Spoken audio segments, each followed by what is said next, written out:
歡迎來到新興消息頻道，請訂閱頻道，所以大家不要錯過當天最熱門的新聞。我們今天的時事通訊包括以下內容：為何肖戰、王一博、程毅、趙麗穎、楊冪、楊紫全都變了模樣？當我們再次提起這些名字時，腦海裡浮現的不再是曾經青春張揚、眉目清澈的少年少女，而是帶着故事、帶着沉澱、帶着清醒眼神的成熟演員。他們變了，但這不是外貌變化，也不是鏡頭討論裡的臉僵變老濾鏡不夠，而是一種由內到外悄無聲息又無法忽視的轉變。這場變化並非偶然，而是時代浪潮與個體覺醒的交匯，是流量紅利退潮後的必然，是成長，是抗爭，也是自我選擇。從被看見到選擇被看見，過去的娛樂圈是流量時代，外貌勝過作品，熱搜勝過劇本，數據勝過角色，資本、平台、粉絲共同推着演員前進，他們無需試鏡，無需等待，只要關注量夠，報來的輕而易舉。那時的肖戰、王一博、程毅、趙麗穎、楊冪、楊紫是符號，是模板，是被塑造的完美愛豆。但流量時代最終走向了收縮，觀眾審美提升，口味變化，表面熱度無法掩蓋作品匱乏帶來的焦慮。於是轉型成為他們必須面對的問題，不是願不願意，而是能不能活下去。他們為什麼變了？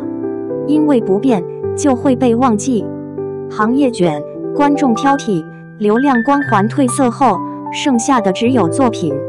於是這些曾被稱為流量的人，不得不開始回答一個真正屬於演員的問題：你能只靠作品站得住嗎？你能不靠人設、熱搜、營銷繼續存在嗎？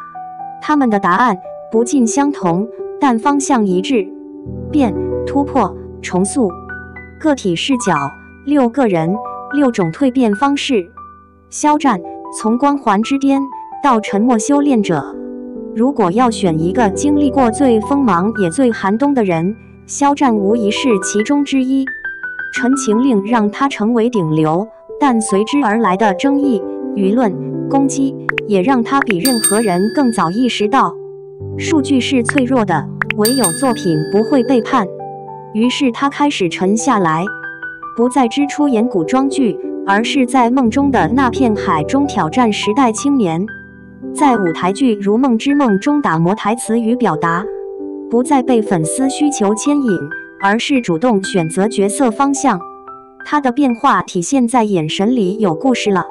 如果說過去的肖戰像精緻玻璃，那麼如今的他更像沉穩玉石，不再閃得刺眼，卻更耐看。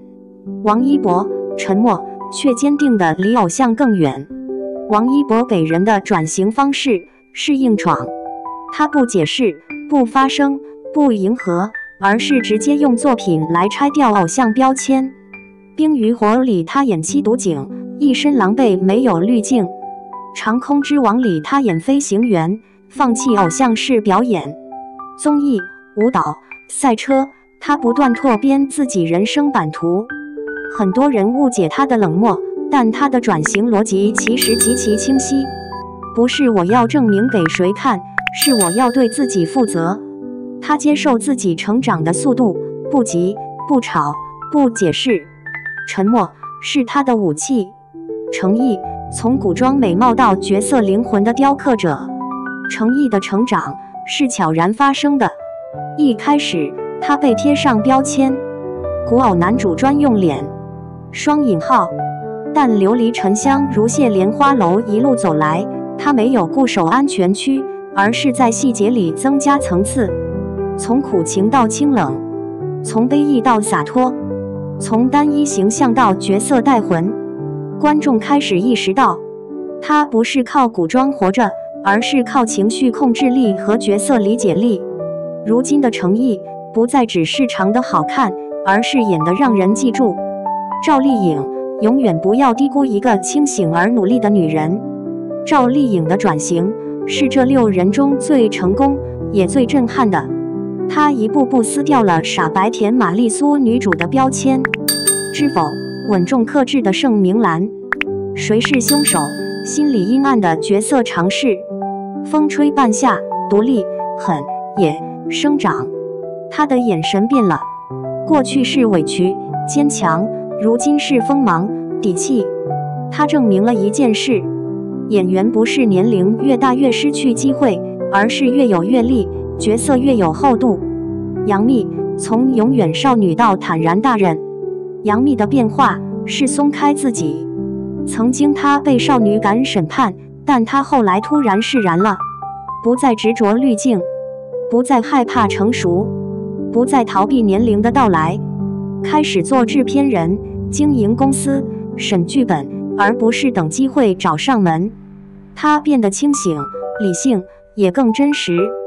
倦容不再是負擔，而是一種女性時間痕跡之美。楊紫一次次被否定，一次次用作品贏回來。楊紫身上寫着5個字：我就是不服。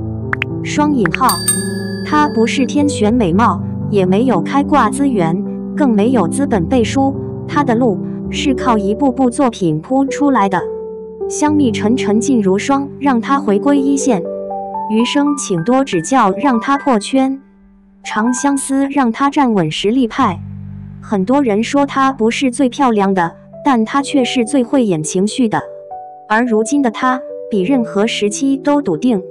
他們的轉變其實是這個時代娛樂圈的轉向。當數據神話破碎，當粉絲經濟冷卻，觀眾終於開始關注演員到底演了什麼。雙引號。於是轉型不是選擇，而是生存方式。他們改變了，也正在改變行業。結語：他們變了，但他們變得更真實。有一天，觀眾終於意識到，偶像會褪色，熱搜會過期，流量會死，但只有作品會留下。他們從明星變成演員，從符號變成真實的人。所以，是的，他們變了，但或許如今的他們才是最值得被看見、被理解、被尊重的模樣。